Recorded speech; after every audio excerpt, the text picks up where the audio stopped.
Hey, beautiful soul. You're listening to the Rising into Mindful Motherhood podcast, your weekly dose of fertility wisdom. I'm your host, Dr. Katie Wood. I'm a barefoot mama bear, pharmacist, and integrative fertility coach. This is your go-to podcast for all things to naturally nourish your fertility, embody womb healing, and reclaim your feminine power to accelerate your path to pregnancy. My expert guests and I will be having intentional conversations to discuss the many facets of a thriving, fertile foundation, natural wellness, and how we grow and transform as women on our journey to motherhood. So let's dive in, shall we?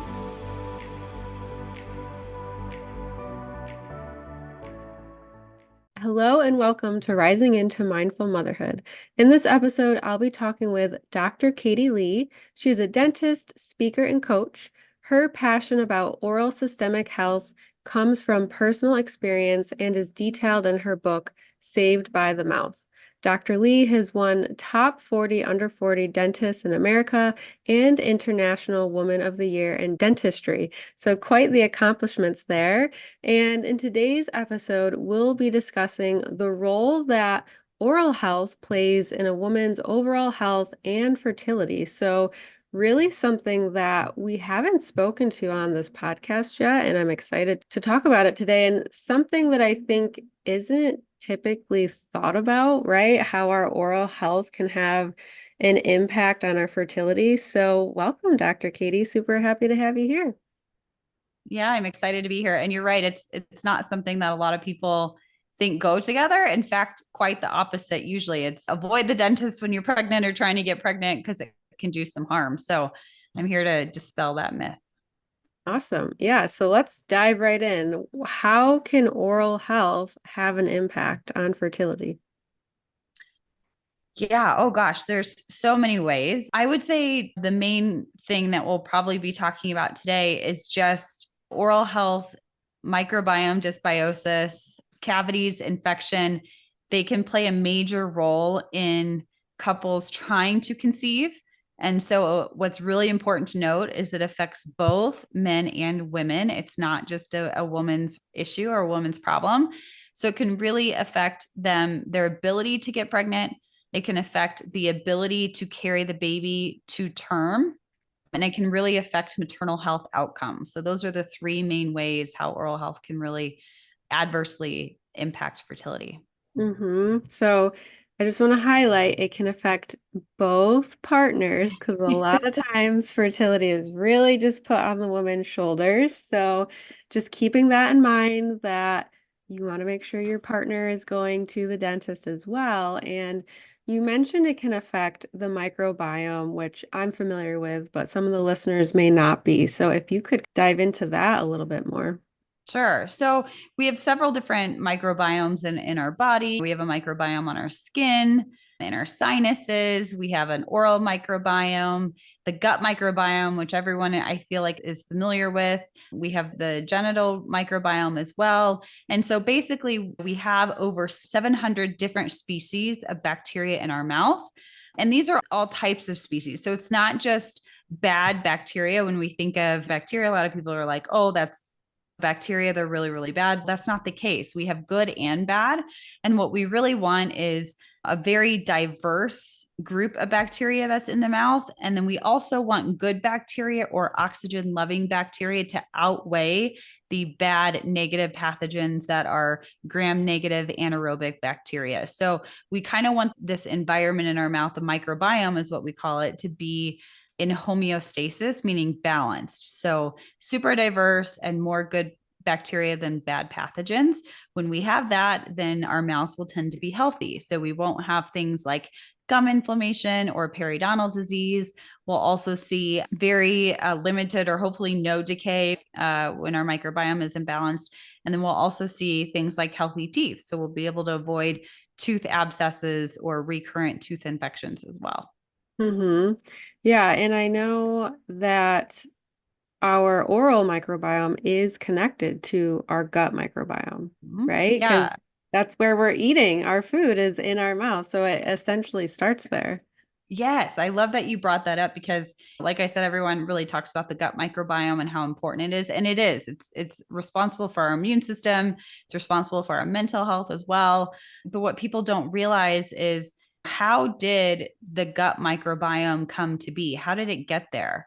And it's because it starts in the mouth, like what you said. So the mouth is actually the beginning of our digestive system. So often, especially in medicine, we've taken the mouth out of the body and kind of made it its own entity or subs. It's not even a subspecialty of medicine. It's something completely different, right? It's not even considered part of medicine. But the mouth is actually the beginning of the digestive tract. And the mouth, the oral microbiome, is what is seeding the gut microbiome. So you cannot have a healthy gut microbiome if you don't have a healthy oral microbiome. So it's really important that we pay attention to the oral microbiome as well. Absolutely. And this just like came in my mind while you were speaking about that. When we have a natural birth, we are seeding our children, and how is that entering their body? In their Yeah. nose, in their nasal cavity, and in their mouth. And then it's going to really seed and ideally optimize their gut health from there. I love that you brought that up because we always talk about vaginal births being really important to the health of the newborn. And that's because the babies should be essentially sterile, right? When they're inside the womb, there's a little bit of bacteria that's present. We know that now. But if too much bacteria gets inside the womb, the baby can't tolerate that because there's no immune system there and the baby will actually pass away. So, one of the things that leads to, or the main cause of stillbirths, one of the main causes of premature labor and preterm birth, low birth weight babies is actually an infection by oral bacteria, Fusobacterium nucleatum.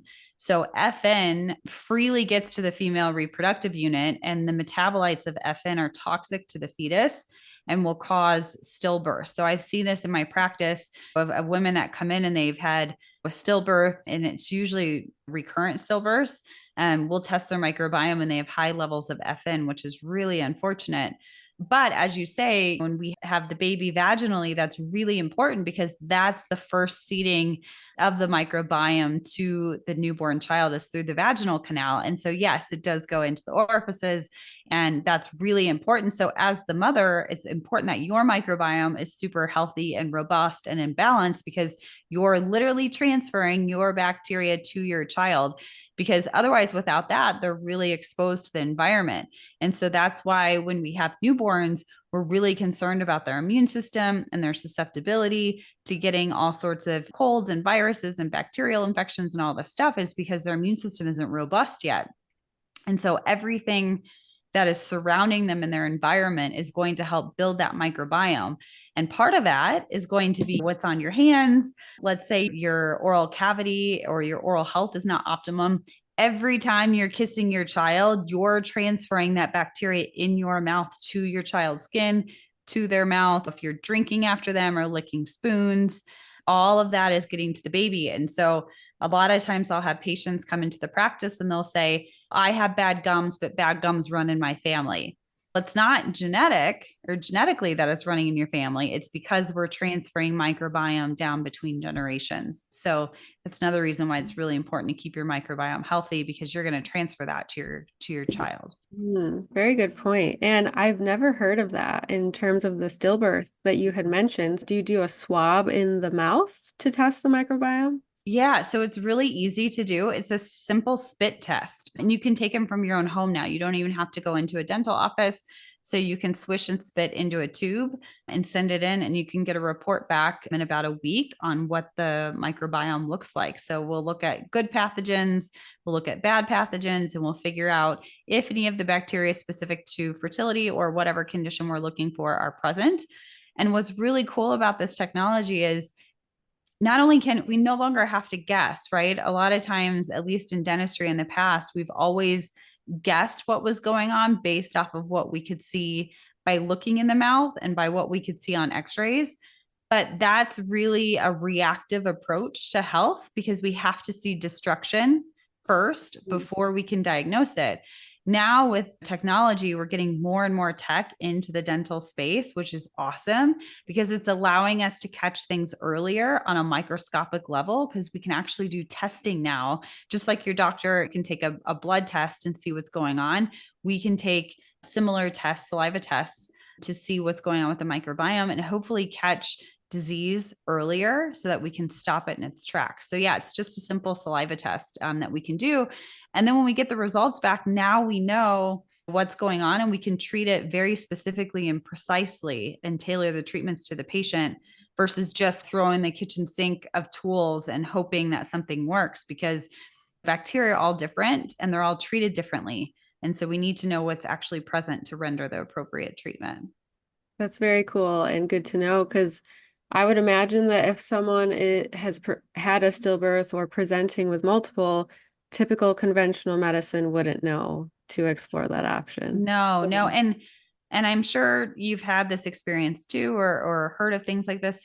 Unfortunately, I think with women's healthcare and reproductive health, I feel, and because I've been a fertility patient myself, I feel like women deserve better treatment than what we're getting, especially when it comes to reproductive health, especially when it comes to maternal health during pregnancy and after. And it's kind of like, it's not disregarded, but it's just like, oh, these things can happen.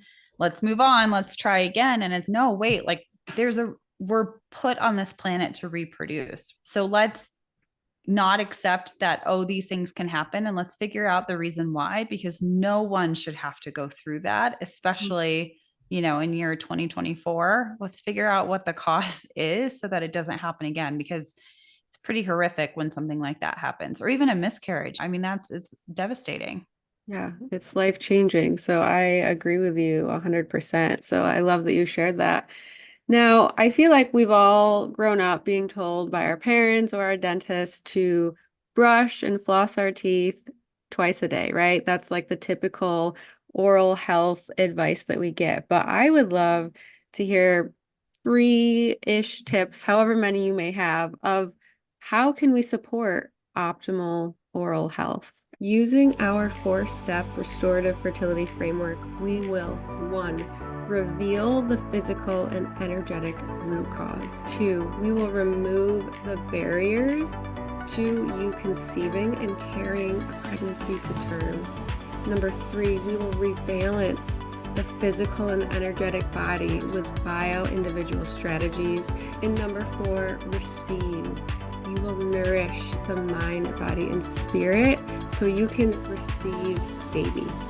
I have 3 one-on-one spots, and this is for the woman who is ready to claim her fertility back. She's ready to step back into her power. She is ready to do what it takes to finally get pregnant. If you want to learn more about this, find me on Instagram at @the_wellness_pharmacist. My Instagram is going to be in the show notes. Yeah. Great question. Oh my gosh, this could be like a 2-hour discussion in itself. I think the first thing that is really important to note is to get a saliva test and figure out what's going on in your mouth, because even if you have really good healthcare practices at home or oral health practices at home, you can get an oral infection or a microbiome dysbiosis just by the people you surround yourself with, by touching things and then putting things in your mouth. So just like you can catch a cold, which is viral, or you can catch a bacterial infection, strep throat, or something like that, you can disrupt the oral microbiome by your environment. So I think it's really important first is to know what's going on in your mouth. If there's an issue, you can get it treated. And then once you're restored to health, it's easy to maintain it yourself. But without a saliva test to start, I think it's pretty hard to regain health if you're not healthy currently. Once you've got your saliva test, you've gotten your treatment, you're healthy, the basics honestly will get you pretty far. So what I always say is make sure you're using an electric toothbrush. Use it for at least 2 minutes. If you can do a good 3-minute brushing right before bed, that's ideal. But definitely want to brush at least twice a day. So morning and night. I would like to take a second to explain the reasoning for that. A lot of people will say, oh, I'll brush my teeth in the morning. That way I'm super fresh and I don't have bad breath for other people. But then they skip the night brushing. And the night brushing is what's going to be most critical. And the reason is because throughout the day, we're eating, we're touching things, we're putting our hands in our mouth. And so we're building up all of this bacteria in the mouth. And over time, as soon as 5 minutes after brushing your teeth in the morning, we start to get plaque that builds up on our teeth. Plaque is literally bacteria and other proteins and such that stick to our teeth and they'll form a biofilm. So at first, we get a loose attached plaque that will form to our teeth.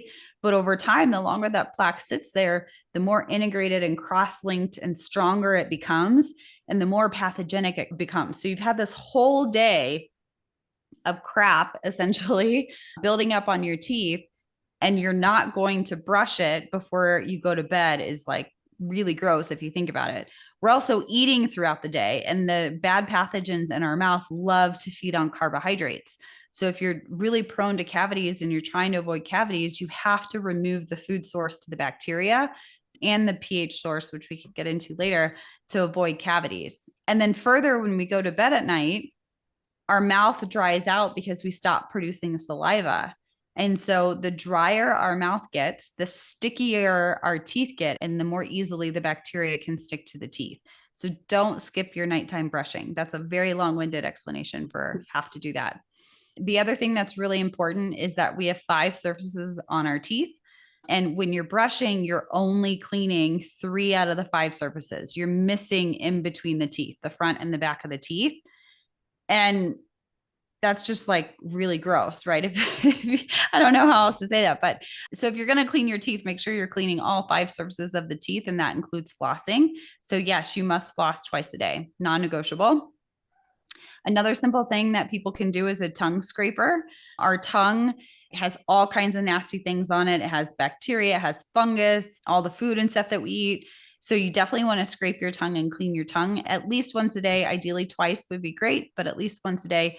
And then using a gentle mouthwash. When we brush and floss, what we're really doing is we're disrupting and breaking down that plaque biofilm. And the rinse really doesn't do anything to aid in health. All it does is help rinse out any kind of excess bacteria. But a key thing here is to make sure that the products we're using are super gentle. So we don't want to use anything that has a poison label on it, anything that has SLS or any kind of preservative chemicals. That's going to be really bad for your microbiome and really bad for your gut. So try and use the more natural homeopathic toothpaste, floss, and mouthwashes, because that's going to be better for your microbiome as well. You don't want to kill 99.9% of the bacteria in your mouth, because good bacteria are easier to kill than bad pathogenic bacteria. So use stuff that's really gentle. And those are really, I'm sure everyone has heard that 1,000 times, but really, if you do that, I would say you're about 90% there. Mm-hmm. So when you say like a gentle rinse, could that just be water? It could just be Or water. like, Yeah. So there's like, for instance, I love using tooth and gum tonic. TheraBreath is also really good. Closis. There's tons of really great products out there that you can use that are really gentle. I'd stay away from things like Listerine, Crest Pro Health, which I'm probably going to get banned from saying these things, but I would stay away from stuff like that. Water is super great to rinse with. Just swish it around in your mouth, try and get everything broken out, and then spit it into the sink, and you're good to go. yeah, I know a lot of those mouthwashes can have alcohol in them, which is what's going to kill that 99.9%, Yes. which we don't want that. Yeah. Yeah, Yeah. I Because the know. good bacteria are much easier to kill than the bad. And so the first thing that's going to go when you're using an alcoholic mouthwash is everything that we want. And the only thing that's going to survive are the zombie apocalyptic pathogens, right? That can survive anything. And then those are going to be the ones to repopulate first in the mouth. So that's Mhm. really going to disrupt the microbiome. So try and definitely stay away from alcohol mouthwash. But alcoholic drinks do the same things. Huberman podcast talked about this, about how alcohol really disrupts your microbiome. And he was absolutely right. And I don't think a lot of people made that connection between, everyone's been saying, stay away from alcohol mouthwash, but no one has made the connection, or very few people have made the connection, that drinking alcohol does the same thing, but worse, because you're constantly sipping it and drinking it. So if you can Mhm. stay away from both, that'd be great. Yeah. So, two things have come to my mind. I'll have to separate them for sure. When you were talking about your mouth drying out overnight, so really we want to be breathing through our nose, not our mouth, because then that can increase the dryness in our mouth. So, do you have any thoughts on mouth taping? I know that that's a big trend these Yeah. days. It's very in vogue. Yes, I absolutely love, love, love mouth taping. Yes, nasal breathing. It sounds like you're really familiar with the importance of nasal breathing. Yeah, yeah, ideally, like your tongue should be touching the roof of your mouth and all Yeah. of that. Yeah, so good for tongue posture is important. Tongue posture helps shape our palate. Our palate is the floor of our sinuses. So we want to have nice, wide, flat sinuses. Yeah, so nasal breathing is really important for a ton of things. Our nose is there for a reason, right? It wasn't just put on there for decoration because a lot of people don't even like the way their nose looks. But our nose is meant to filter air because our air is not completely clean. So we have, if you ever look at a CBCT or 3D image of our nasal cavity, we have these turbinates that go round and round and round in our nose. And there's trillions of cilia, which are tiny little hairs up in our nose. And the job is as the air comes in, it's warming the air. It's making nitric oxide, which is a really potent vasodilator for our blood vessels, which is important for blood pressure. And it also is filtering out all those pollutants so that anything that gets into our system is going to be a lot cleaner. Now, when we bypass our nose because of an obstruction, polyps, allergies, colds, whatever, we're breathing through our mouth. So all the dirty air, all the pollutants that are in our air are getting straight into our lungs. And that will cause a lot of systemic inflammation because we're putting, think about it, pollutants right into our body. Less oxygen is actually getting to our cells. We're not getting the nitric oxide. And so that's going to cause systemic inflammation. But we're also getting that dirty stuff into our mouths. Our tissues are becoming dry. When stuff gets dry, they get sticky. And then the bad pathogens in our mouth love to attach to sticky surfaces, and then they'll start to populate and cause a lot of issues. So, yes, nasal breathing is so important. I always tell people if they have issues with sinuses or whatever, make sure you get checked by an ENT because sometimes you do have to have some things fixed. But if everything is looking okay and you're just a typical mouth breather, it's probably because you haven't trained yourself to breathe through your nose. So I always recommend doing some mouth taping during the day first. And it takes a while, right? The first time you mouth tape, you might feel like you're choking and you can't breathe. But the more you force yourself to breathe through your nose, the more those sinus issues and all that inflammation is going to resolve over time. And so you can retrain yourself to be a nasal breather. Once you feel comfortable during the day, then do it at night. But it's so important for overall health, lowering overall inflammation, and for oral health. Love it. Awesome. Thank you for that. So my next question was fluoride in toothpaste. Yes. So I know that that can affect our thyroid, among a few other things, which we're speaking to fertility on this podcast. So that could really wreak havoc on our hormones and just so many other things. So would just love your thoughts on that. And I know that there is an alternative that I use. I'm probably going to say it wrong. It's like hydroxy Yeah. Ape- Nanohydroxyapatite. appetit or something like Yep. that. Yep. But Good yeah, job. love to hear your take on that. Yeah. And I'll admit, as a dentist, I've recommended and used fluoride in the past to patients. What I will say, there's a ton of misinformation out there about fluoride, and the dental schools are educating students that fluoride is when I went to school, which was a long time ago now, I hate to admit that, but when I was in school, it was the only way to prevent cavities and it was safe. And that's obviously not true. There's poison labels on toothpaste for a reason. And there's so many better alternatives out there now that don't have the potential side effects and the toxicity that fluoride does that I really don't think that it's a viable option anymore. And now we have so much more information about what it actually does and it's a neurotoxin and all this stuff. We really don't need it, to be honest. It's we can do better. And so nanohydroxyapatite is on the market, which is great. Calcium phosphate products are on the market, which is great. What I do want people to know though, is that if you're going to use a hydroxyapatite toothpaste, make sure it says nanohydroxyapatite, because the particles have to be small enough to actually integrate into the tooth. So sometimes there's products that say, oh, we have hydroxyapatite. If it's just hydroxyapatite, not nanohydroxyapatite, it's not going to do you any good. The other thing that's really great for oral health that is healthy and can prevent cavities and is really great at reducing sensitivity and actually will kill cavity causing bacteria is arginine. So if you look for products that have arginine in them, arginine is going to be great for, like I said, reducing cavities and treating sensitivity. A good product with arginine is just Tom's toothpaste. If you look on the label, make sure it has arginine in it. So that's really great too.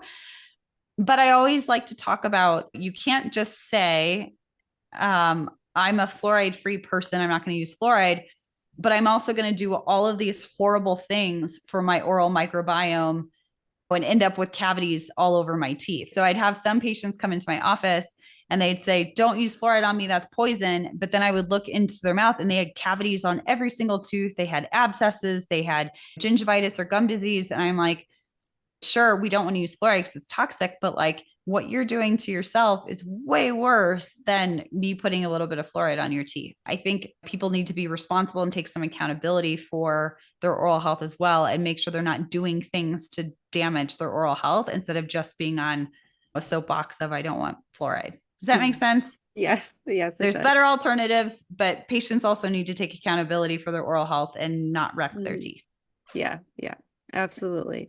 So what would be some signs that if you are trying to conceive that would alert you to, okay, maybe I should see the dentist? Yeah, that's a great question.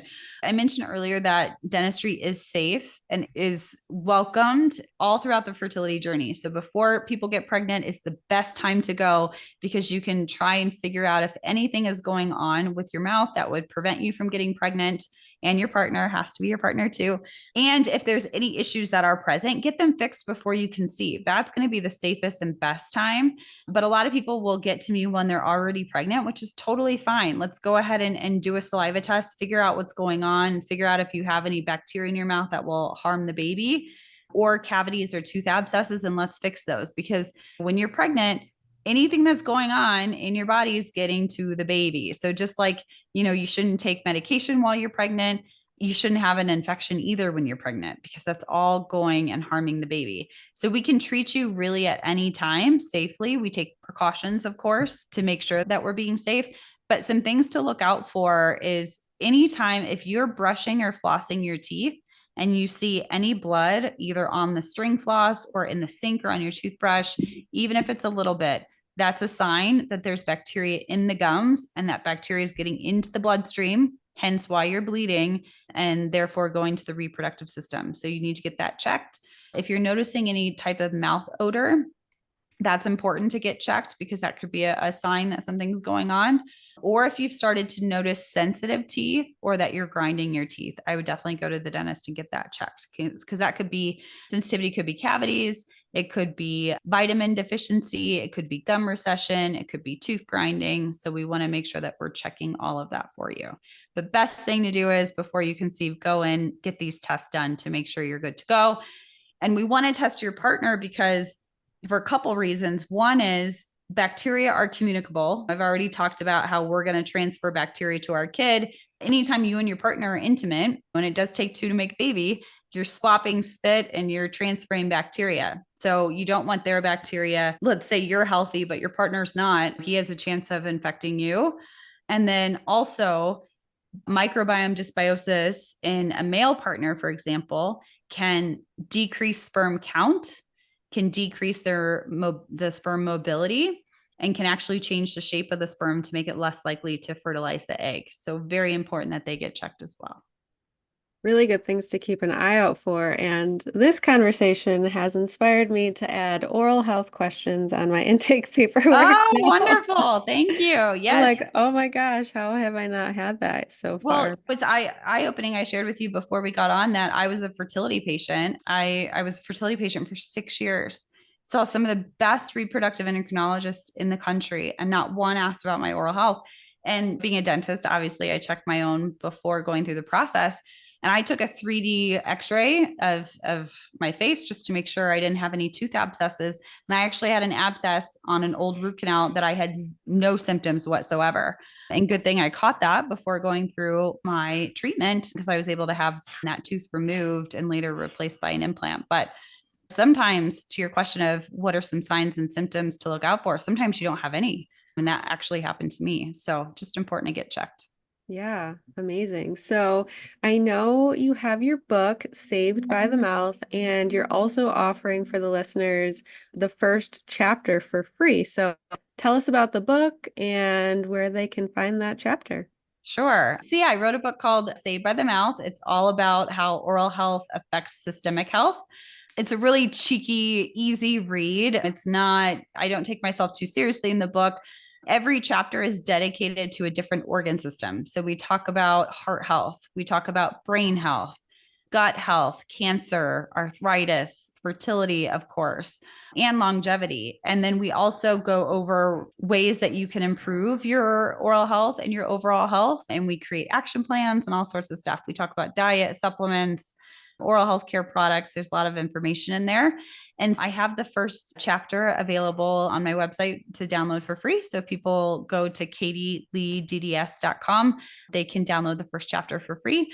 Or if they are wanting to just get the book, they can buy the book off of Amazon. Awesome. And I'll have the link in the show notes for both as well. And tell the listeners where they can find you, connect with you, and learn more. Yeah, I do a lot of work with fertility patients right now. That's what I'm specializing in. And I do a ton of saliva tests for patients. And then I'll create a custom care plan to work with the patient and their dentist to get the treatment that they need to get their oral microbiome healthy. And so people can find me on my website, katieleedds.com. And that's Katie Lee, dentist surgeon.com, DDS.com. They can book an appointment with me there or reach out to me on Instagram, same handle, Katie Lee DDS. And then I'm building a new oral systemic health clinic that will be open in Denver, Colorado in February 2025, which I'm so excited about. So I can see patients there starting in February. Exciting. Thank you for being here today. I learned a couple of new things, so thank you for that. I know that the listeners are going to get a ton out of this episode. Good. I appreciate you being open to having oral health. I know it's not everyone's favorite topic, so thanks for having me on and being able to speak to your audience. Thank you so much for tuning in to the Rising into Mindful Motherhood podcast. If this episode resonated with you or gave you an aha moment, stop what you're doing right now and write a review. This simple act of kindness helps me get this podcast out to connect with as many women as I possibly can. I also have a special offer.